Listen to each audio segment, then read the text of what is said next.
अस्सलाम वालेकुम स्टूडेंट्स। आज का जो हमारा चैप्टर है, चैप्टर नंबर 3, उसका बेसिक और सेकंड पार्ट है हमारे पास group of fourth A element. आप लोगों ने प्रीवियस लेक्चर्स में डिस्कस किया होगा और हमने बताया है आपको कि टोटल डिफरेंट है हमारे पास। इसको हम ग्रुप 4 को ग्रुप 14 भी बोलते हैं। ग्रुप 4 को हम ग्रुप 14 भी बोलते हैं। अगर हम इसके इंट्रोडक्शन की तरफ मूव ऑन करें तो कौन कौन से एलिमेंट इसमें पाए जाते हैं, तो इसमें सबसे पहले carbon, silicon, germanium and tin and lead, ये हमारे पास एलिमेंट्स जो हैं इसमें पाए जाते हैं। कार्बन, सिलिकॉन, गैलियम, इंडियम और टिन एंड लेड, ये हमारे पास एलिमेंट्स पाए जाते हैं। और आपको लास्ट टाइम की तरह, जैसा कि मैंने पहले आपको ग्रुप याद करवाए हैं, इसको भी याद करने का बहुत आसान और बहुत ही मज़े का तरीका है, उसको देख लेते हैं। वो क्या है? वो ये है कि सस्सी, गई, सिंध, पंजाब। ठीक है, इसको याद करने का बेहतरीन तरीका है, दीज आर कार्बन फैमिली। अब आपको अगर जैसे कि पहले ग्रुप्स हमने याद किए हैं, हमने हाइड्रोजन की फैमिली को याद किया था, यानी कि फिर उसके बाद हमने मैग्नीशियम वाली फैमिली याद की, फिर उसके बाद हमने बोरॉन वाली फैमिली याद की। अब हमने थर्ड फैमिली, जो फोर्थ ग्रुप है हमारे पास, जिसको ग्रुप 14 भी बोलते हैं, तो बेटा उसके जो मेंबर्स हैं वो कार्बन है, सिलिकॉन है, जर्मेनियम है, और यहाँ पर हमारे पास है टिन है और लेड है। गेटिंग? ये दीज एलिमेंट्स जो हैं हमारे पास, इसको अगर आप याद करना चाहें तो वो हमारे पास सस्सी, गई, सिंध, पंजाब, इसको अच्छे से याद कर लेंगे। पूरी की पूरी सीरीज़ जो है बहुत आसानी से याद हो जाती है। अगर इनके एटॉमिक नंबर्स की तरफ मूव ऑन किया जाए तो बेटा इसका कार्बन का एटॉमिक नंबर 6, सिलिकॉन का 14, इसका 32, इसका 50 और इसका 82। ये एलिमेंट्स इनके एटॉमिक नंबर्स मेंशन कर दिए गए हैं। ये हमारे पास कार्बन जो है, कार्बन हमारे पास टोटल 18 ग्रुप्स हैं पीरियोडिक टेबल में। और आपको पता है कि जो ग्रुप्स हमारे पास जो पाए जाते हैं राइट साइड पर, वो क्या है? हमारे पास नॉन मेटल्स हैं, और जो लेफ़्ट साइड पर पाए जाते हैं वो मेटल्स हैं। ये दो ग्रुप्स जो हैं हमारे पास, वो जो लेफ़्ट साइड पर पाए जाते हैं, इस ग्रुप की प्रॉपर्टी उस ग्रुप की प्रॉपर्टी से डिफरेंट है। बाकी टोटल हमारे पास पूरे पीरियोडिक टेबल में 1118 एलिमेंट्स बेटा पाए जाते हैं। कार्बन जो है हमारे पास एक ऐसा एलिमेंट है कि बाकी सारे के सारे ऑलमोस्ट इनऑर्गेनिक में ही फॉल करते हैं, लेकिन कार्बन जो है, इसकी वजह से हमने एक और कैटेगरी को इंट्रोड्यूस करवाया है और उसको बोलते हैं ऑर्गेनिक केमिस्ट्री। इसमें ऐसा क्या था कि कार्बन जो था, कार्बन की वजह से आगे के सारे हमने इसको सेपरेट रखा और एक नई ब्रांच हमने इसे इंट्रोड्यूस करवा दी। तो ऑब्वियसली इस कार्बन में कुछ ना कुछ तो ऐसा इम्पोर्टेंट है जिसकी वजह से इसको बाकी सब एलिमेंट्स को एक जगह पर और कार्बन को एक जगह पर रखकर इसको क्यों नई ब्रांच बना दी गई। तो ये आज हम इसमें इंशाल्लाह डिस्कस करेंगे। मैंने हम लोगों ने पहले बताया गया है कि बेटा ये कार्बन, जितने भी टॉपर एलिमेंट्स हैं किसी भी ग्रुप के, वो डिफ़र करते हैं अपनी बिहेवियर को as compare to the other members of the group. लेकिन यहाँ पर कार्बन, सिलिकॉन, ये जो है हमारे पास, जैसे कि हमने प्रीवियस इसी चैप्टर के फर्स्ट पार्ट में डिस्कस किया था बोरॉन और एल्यूमिनियम की प्रॉपर्टीज़ को। बोरॉन और एल्यूमिनियम डिफ़र था अपने बाकी एलिमेंट्स से, उनकी प्रॉपर्टीज़ डिफ़र थी। इसी तरह कार्बन की प्रॉपर्टीज़ जो हैं वो भी डिफ़र हैं अपने बाकी एलिमेंट से। कार्बन, सिलिकॉन के आपस में रिजेंबल करती हैं, लेकिन बाकी इन तीनों की रिजेंबल नहीं करती हैं। लेकिन कार्बन और ये हमारे पास जो लेड है, इन दोनों की प्रॉपर्टीज़ में ज़मीन आसमान का फ़र्क है। अब क्वेश्चन ये है कि मैम आपने तो पहले भी यही कहा था कि पहले जो हमारे पास टॉपर एलिमेंट्स होते हैं उनकी प्रॉपर्टीज़ डिफ़र होती हैं, तो इसमें ऐसी कौन सी बात है? आपने कह दी डिफरेंस है, तो डिफरेंस ये है on the basis of metallic character. जैसे जैसे नीचे आते जाते हैं मेटालिक करैक्टर लॉस होता चला जाता है, इस वजह से इनकी प्रॉपर्टीज़ जो हैं वो डिफ़र करती हैं। गेटिंग? नेक्स्ट आ जाते हैं हम लोग कि हमारे पास जो कार्बन है, कार्बन जो है वो क्या करती है? वो कैटिनेशन का प्रोसेस देती है। कार्बन जो है हमारे पास, इनकी नेचर ऑफ ऑक्साइड्स को देख लेते हैं बेटा। तो नेचर ऑफ ऑक्साइड्स में हमारे पास कार्बन और सिलिकॉन जो हैं वो एसिडिक ऑक्साइड्स देते हैं। ऑब्वियसली हमने पढ़ा है कि एसिडिक ऑक्साइड्स कौन देते हैं, जो कि नॉन मेटल्स होते हैं। नॉन मेटल्स जो हैं हमें वो एसिडिक ऑक्साइड्स देते हैं।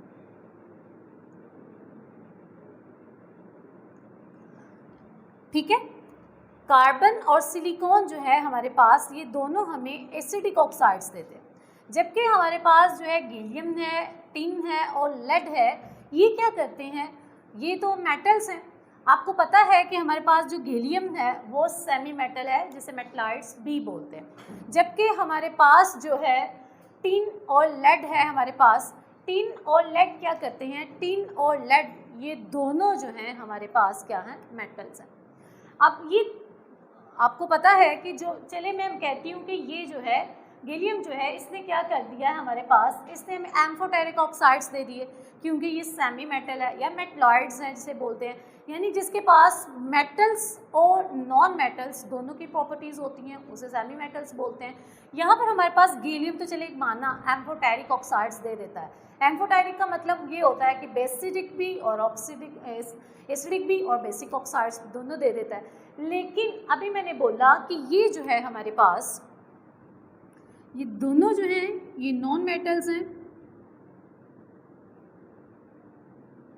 ये सेमी मेटल है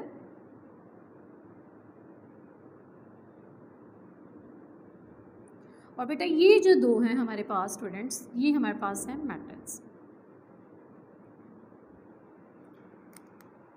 अब ये क्वेश्चन ये है कि मैम यहाँ पे किस तरह से, ये तो नॉन मेटल्स हैं, तो मेटल तो बेसिक ऑक्साइड्स देती हैं, क्यों ये हमारे पास बेसिक ऑक्साइड्स नहीं देता, ये एम्फोटेरिक ऑक्साइड्स क्यों देता है? क्योंकि बेटा हमारे पास इनके अंदर मेटेलिक करैक्टर डिक्रीज़ हो जाता है, जिसकी वजह से हमें ये एम्फोटेरिक ऑक्साइड्स देते हैं। लेक ऑफ मेटेलिक करैक्टर की वजह से ये हमें एम्फोटेरिक ऑक्साइड्स देते हैं।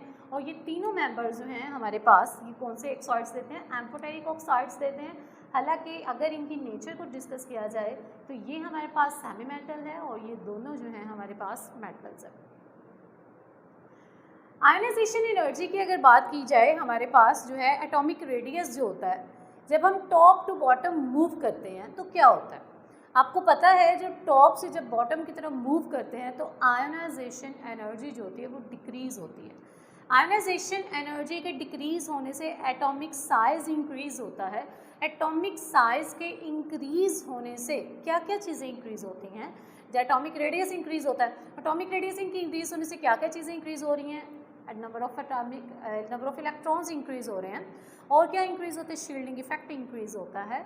और उसके बाद हमारे पास जो है इसकी वजह से ये जो है बिहेव करती हैं एरोमेटिक ऑक्साइड्स। बॉन्ड नेचर को डिस्कस किया जाए तो हमारे पास कार्बन और सिलिकॉन जो है हमारे पास ये बॉन्ड बना देती हैं कोवलेंट बॉन्ड। कोवलेंट बॉन्ड कैसे बनता है, शेयरिंग ऑफ इलेक्ट्रॉन। कार्बन चूँकि हमारे पास जो है ये कोवलेंट बॉन्ड बनाती है तो ये शेयर करके बनाती है। इट्स मीन्स दैट कार्बन और अगर हाइड्रोजन का जो बॉन्ड बनेगा, कार्बन और हाइड्रोजन में अगर बॉन्ड बन रहा है तो ये कौन सा बॉन्ड है हमारे पास, कोवलेंट बॉन्ड है, क्योंकि हाइड्रोजन कभी भी अपना एक इलेक्ट्रॉन नहीं देने वाला और कार्बन जो है इसके साथ बॉन्ड बना लेती है। ये अगर हाइड्रोजन के साथ बन जाए तो हाइड्राइड्स बना देते हैं, अगर ये क्लोरीन के साथ रिएक्ट कर जाए हमारे पास तो ये क्लोराइड्स बना देते हैं। नेक्स्ट डिस्कस करते हैं पॉइंट इनकी वैलेंसी। तो बेटा हम लोगों ने मैंने आपको बताया हुआ है और हमने पढ़ा हुआ है पहले कि जो वैलेंसी है वो क्या है, कंबाइनिंग कैपेसिटी, यानी कि जितने उसके आउटर मोस्ट शेल में इलेक्ट्रॉन्स होंगे या तो उसको बोलते हैं कि इसकी इतनी वैलेंसी है, या फिर हम जितने डेफिशिएंसी होती है उसको बोलते हैं इसकी इतनी वैलेंसी है। तो कार्बन जो है हमारे पास, कार्बन, सिलिकॉन और गैलियम जो है इनकी जो वैलेंसी है वो 4 है, और जबकि हमारे पास टिन और जो लेड है इनकी वैलेंसी जो है वो 1 है। तो इनके आउटर मोस्ट शेल में अगर देखा जाए तो हमारे पास ये यहाँ पर कार्बन और सिलिकॉन को अगर देखा जाए तो ये sp ऑर्बिट में आते हैं ये तीनों। ये जो है इसमें जो है d ऑर्बिटल आ जाता है और इसमें f ऑर्बिटल जो है वो आ जाता है। ठीक है स्टूडेंट्स, नेक्स्ट आ जाते हैं इसकी अक्रेंस की तरफ। नेक्स्ट पॉइंट है हमारा अक्रेंस कि ये कहाँ कहाँ पर पाए जाते हैं। तो अक्रेंस हमारे पास जो कार्बन जो है आपको पता है ये फ्री स्टेट नेचर पड़ी होती है, ये फ्री फॉर्म में पड़ी होती है। उसके बाद सिलिकॉन, अक्रेंस ऑफ सिलिकॉन जो है हमारे पास कहाँ कहाँ पर पाए जाते हैं, 25% abundant abundant in earth's crust, abundant element. ये abundant एलिमेंट है हमारे पास, क्यों? क्योंकि ये हमारे पास अर्थ पे पाया जाता है। सिलिकॉन जो है हमारे पास अर्थ पे पाया जाता है, अर्थ क्रस्ट पे। इस वजह से 25% बेटा ये हमारे पास इसकी एक्रेंस है। नेक्स्ट पॉइंट है हमारे पास, ये कार्बन की तरह फ्री इन नेचर एग्जिस्ट नहीं करता, फ्री फॉर्म में नहीं पड़ा होता। ये सिलिकॉन जो है ये बॉन्ड बनाकर जो है रहता है। सिलिकॉन जो है, सिलिकॉन से बॉन्ड बनाना प्रेफर नहीं करता है। सिलिकॉन ऑक्सीजन से बॉन्ड बनाना प्रेफर करता है। सिलिकॉन और ऑक्सीजन की जो बॉन्ड एनर्जी है वो 368 किलो जूल्स पर मोल है, ठीक है। जबकि सिलिकॉन की जो बॉन्ड एनर्जी है वो 315 किलो जूल्स पर मोल है। इसी तरह जो कार्बन जो है हमारे पास, उसकी जो बॉन्ड एनर्जी है वो 348 किलो जूल्स पर मोल है। जबकि हमारे पास कार्बन ऑक्सीजन की जो बॉन्ड एनर्जी है वो 358 किलो जूल्स पर मोल है। तो इस तरह सिलिकॉन जो है, सिलिकॉन के साथ आप अपनी बुक पे भी देख सकते हैं कि सिलिकॉन जो है वो नेक्स्ट सिलिकॉन के साथ अटैच होता है विद ऑक्सीजन, इस तरह से। जबकि हमारे पास कार्बन जो है वो कार्बन के साथ इस तरह से आसानी से अटैच हो जाता है। तो यहाँ पर हमारे पास नेक्स्ट डिस्कस करते हैं, ये हमारे पास मेजर कंपोनेंट है रॉक्स में। ये सब सिलिकॉन जो है बहुत मेजर कंपोनेंट है, रॉक्स में पाया जाता है। डिफरेंट रॉक्स में ये एग्जिस्ट करता है। और किस फॉर्म में एग्जिस्ट करता है? सिलिका और सिलिकेट्स की फॉर्म में एग्जिस्ट करता है। ये सल्फाइड बना देता है, सल्फाइड्स बना देता है, कार्बोनेट्स बना देता है। और ये इस कार्बोनेट की जो प्रपोर्शन है, high proportion of the silica से ये सारे के सारे अपने कंपाउंड्स जो हैं वो बना देता है। नेक्स्ट ये जो सैंड है हमारे पास बेटा, इसमें भी सिलिका जो है हमारे पास एग्जिस्ट करती है। नेक्स्ट डिस्कस करते हैं, हमारा पॉइंट है पिक्यूलियर बिहेवियर ऑफ कार्बन। अब सबसे पहले तो कार्बन जो है उसको लिए क्यों एक अलग ब्रांच इंट्रोड्यूस करवा दी गई है, तो वो उसको डिस्कस करते हैं। तो सबसे पहला पॉइंट जो है हमारे पास, carbon is a tetravalent. Carbon जो है वो 4 बॉन्ड बना लेती है एट अ टाइम। कार्बन एक ऐसा एलिमेंट है जो कि 4 बॉन्ड बना देता है। नेक्स्ट है हमारे पास कार्बन और सिलिकॉन जो है, कार्बन जो है टॉपर एलिमेंट है और इसके बाकी एलिमेंट्स के साथ इसकी जो प्रॉपर्टीज़ हैं वो डिफर करती हैं। कार्बन और सिलिकॉन्स जो हैं ये दोनों के दोनों नॉन मेटल्स हैं। नॉन मेटल्स इन नेचर होने की वजह से, एक तो आपको पता है ये right side of the periodic table exist करते हैं और मतलब ये 14 ग्रुप्स में हमारे पास पाए जाते हैं, और ये left side of the periodic left पे हमारे पास एग्जिस्ट करते हैं पीरियोडिक टेबल पे। तो ये लेफ्ट साइड पे एग्जिस्ट करने की वजह से हमारे पास जो है जितनी भी आपको बताया गया है, जितनी भी लेफ्ट साइडेड एलिमेंट्स हैं वो नॉन मेटल इन नेचर है। तो कार्बन जो है वो नॉन मेटल है। तो नॉन मेटल होने की वजह से इसको इलेक्ट्रोनेगेटिविटी जो है हमारे पास, ये इलेक्ट्रोनेगेटिव एलिमेंट इसको बोलते हैं।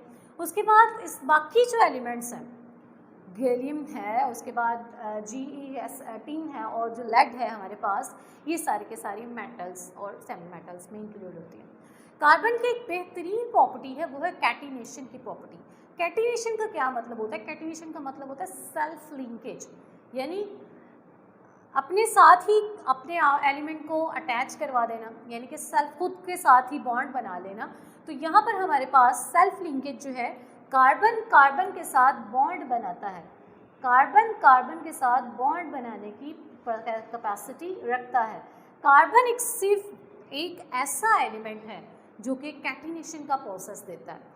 कार्बन के अलावा पूरे पीरियोडिक टेबल में कोई भी कैटिनेशन जो है वो नहीं देता है। Only carbon is a single element which provide the catenation. एक तो ये रीज़न था कि ये कैटिनेशन का प्रोसेस देता है, और आपको पता है कि ऑर्गेनिक केमिस्ट्री जो है वो चलती ही इसी पर है। अगर ऑर्गेनिक केमिस्ट्री में से कार्बन निकाल दिया जाए तो ऑर्गेनिक केमिस्ट्री को हम डिस्कस ही नहीं कर सकते। ऑर्गेनिक केमिस्ट्री बनी ही कार्बन की बुनियाद, यानी कि उसकी फाउंडेशन जो है वो कार्बन एलिमेंट्स है और उसके डेरिवेटिव्स हैं। अब जब हम कार्बन को, ये जो है कार्बन जो है डिक्रीज़ हो जाती है, इसकी आयनाइजेशन एनर्जी जो है, ये इसका कैटिनेशन जो प्रोसेस है, कैटिनेशन का जो प्रोसेस है वो डाउन द ग्रुप जो है वो डिक्रीज़ हो जाता है। क्यों डिक्रीज़ हो जाता है? ऑब्वियसली बाकी एलिमेंट्स के पास ये प्रॉपर्टी ही नहीं है कि वो अपने सेल्फ एलिमेंट के साथ लिंकेज कर सके। कोई भी नहीं है। अगर सिलिकॉन जो है सेकंड मेंबर है जो कि ऑलरेडी नॉन मेटल है, कार्बन के साथ की उसकी नेचर है, लेकिन वो भी सेल्फ कैटिनेशन नहीं रखता। का सिलिकॉन भी जो है वो बॉन्ड बनाता है ऑक्सीजन के साथ और देन सिलिकॉन इसके साथ दूसरा अटैच हो सकता है। ये दोनों डायरेक्ट बॉन्ड नहीं बनाते हैं। तो कार्बन जो है हमारे पास, कार्बन एक ऐसा मेंबर है जिसकी डायरेक्ट सेल्फ लिंकेज प्रॉपर्टी है, डायरेक्ट बॉन्ड फॉर्मेशन की प्रॉपर्टी है, और इसके बाद और कोई भी ऐसा एलिमेंट नहीं है जो कि सेल्फ लिंकेज प्रॉपर्टी दे दे। जैसा कि हमारे पास टीन है, लेड है, इस जैसे जैसे ऊपर से नीचे आते हैं, नो डाउट का हालांकि साइज़ तो एटम का बढ़ता चला जाता है, एटम का साइज़ बड़ा होने से सेल्फ लिंकेज प्रॉपर्टी बड़ी होनी चाहिए, लेकिन ऐसा नहीं है, वो सेल्फ लिंकेज प्रॉपर्टी शो ही नहीं करते।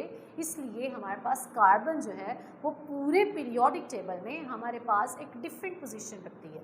बाकी तमाम एलिमेंट 117 एलिमेंट एक तरफ और 1 ये सिंगल एलिमेंट जो है वो एक तरफ, ये क्या है, ये कैटिनेशन की प्रॉपर्टी देता है। Due to this catenation property and a peculiar behaviour of the carbon, इसको सेपरेट जो है इसके लिए एक नई ब्रांच जो थी वो इंट्रोड्यूस करवाई गई।